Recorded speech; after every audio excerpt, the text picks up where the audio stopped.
Umain recommends. Access umain.uk.net. In this Umain Recommends, we read a sample of the article, 10 Career Tips for Every Working Woman, by Forbes magazine. Know that you deserve it. How many times, when you were complimented, have you heard yourself saying, "Oh, it was nothing"? When you are recognized for a job well done, do you tend to deflect praise and choose to stay low-key? Women have high propensity to question their abilities and downplay their achievements, especially in the presence of others. They often put themselves down before others can. Acknowledge the role you played in your accomplishments, and accept praise gracefully.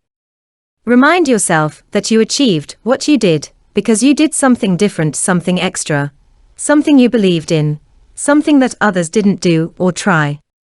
Don't let interruptions derail you. Pay close attention to words and phrases that may diminish your importance or water down your authority. Most importantly, finish what you are saying. There are a number of ways to avoid interruptions. Perhaps one of the simplest, yet most effective, was one we witnessed in the recent presidential debate, when Kamala Harris unapologetically and firmly asserted, "I am speaking." Perfectionism can be exhausting. To avoid detection and shield ourselves from judgment, we make extraordinary efforts to mask our imposter syndrome. We obsess over every minute detail, exhaustively, doing and redoing tasks ad nauseam, often with the goal of seeking approval, appreciation, and acknowledgement. Instead of giving satisfaction, perfectionism hampers achievement and is correlated with depression, anxiety, addiction, life paralysis, and missed opportunities. Accept that not everything requires a perfect score, and that in many cases, done is better than perfect. Delegate. Many participants in my survey confessed that they found it hard to delegate, as they believed others may not be completing tasks as meticulously as they would. Thus, they strive harder and put in extra hours to single-handedly shoulder the work of 2 or 3 people all at once. Don't waste your time doing things that somebody else can do. Save your time for those things that you are uniquely qualified to do. In addition to lightening your workload and making you focus on what really matters, you empower those around you. Often, people rise to the challenge when work is passed on to them, which they ordinarily wouldn't be able to do if you continued owning their stuff. Don't fall for the tiara syndrome. Tiara syndrome, coined by Carol Frolinger and Deborah Kolb, involves waiting for others to notice you and place a tiara on your head. In an ideal and perfect meritocracy, this would be viable, but not in day and age like this. Practice humble confidence, but do not shy away from self-publicity and shining a spotlight on your achievements, especially those that promote your brand. Being too humble can cost you.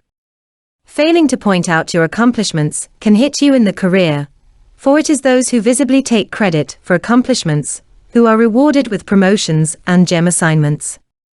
And it is those who have the courage to ask and can vocalize which opportunities and projects they prefer that are always considered first.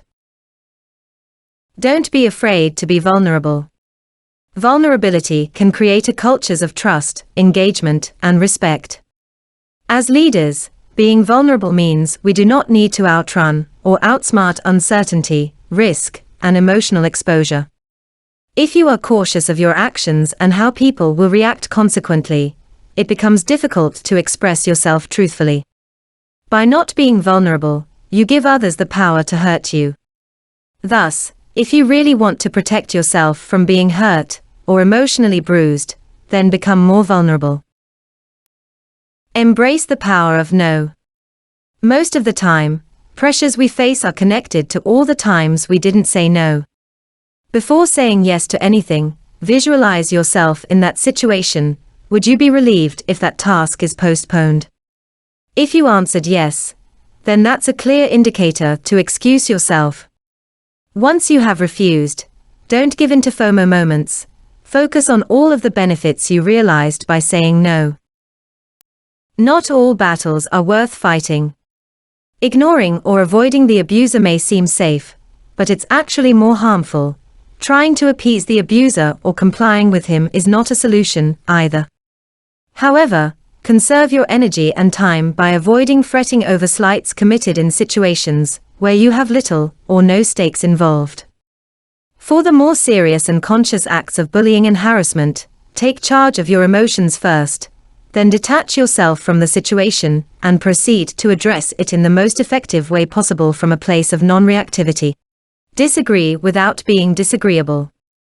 Never be afraid to express your opinion, even when it's different from the rest, but triggering disagreements without the use of tact can work against you. Emphasize larger goals and approach the negotiation as solving a problem. Taking a critical stance may seem compromising, but it yields better results than going after something, all out. Acknowledge that you are enough. When you realize this and work from that place, you are not only kinder and gentler to the people around you, you will be kinder and gentler to yourself. Trim any debilitating feelings and behaviors to size. Love and appreciate yourself first, and the rest will follow. Did you like this recommendation? Hit the like button and read it in full by clicking on the link provided in this video description.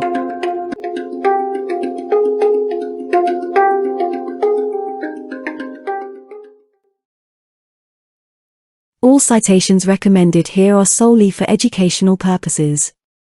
Our aim is to provide the community with access to the educational inclusive materials of excellency we come across. Yours included.